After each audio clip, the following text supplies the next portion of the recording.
সাবেক পুলিশ মহাপরিদর্শক বেনজির আহমেদের ইস্যু ব্যক্তিগত, এর কোনো দায় পুলিশ বাহিনী নেবে না বলে জানিয়েছেন আইজিপি চৌধুরী আব্দুল্লাহ আল মামুন। সকালে রাজশাহী মহানগর পুলিশের ৩২তম প্রতিষ্ঠা বার্ষিকীর অনুষ্ঠানে তিনি একথা বলেন।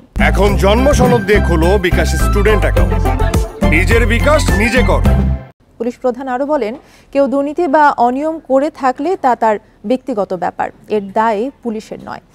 পুলিশের শুদ্ধি অভিযান প্রসঙ্গে তিনি বলেন, কারো বিরুদ্ধে কোনো অভিযোগ এলেই তদন্ত করে আইন অনুযায়ী ব্যবস্থা নেওয়া হবে। এছাড়া অপরাধীদের অপরাধের কৌশল ও ধরন পরিবর্তনের হওয়ায় পুলিশ বাহিনীকেও আধুনিকায়ন করা হয়েছে, যুক্ত করা হচ্ছে প্রযুক্তি নির্ভর অত্যাধুনিক সরঞ্জাম।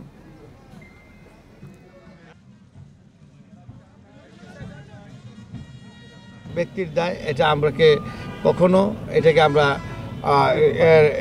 এই আমাদের সংগঠন থেকে এটা কখনো এর দায় আমরা নিই না। এটা ব্যক্তির দায়, যেভাবে এটার তদন্ত প্রক্রিয়া চলছে এই তদন্ত প্রক্রিয়া অনুযায়ী এটা নিষ্পত্তি হবে।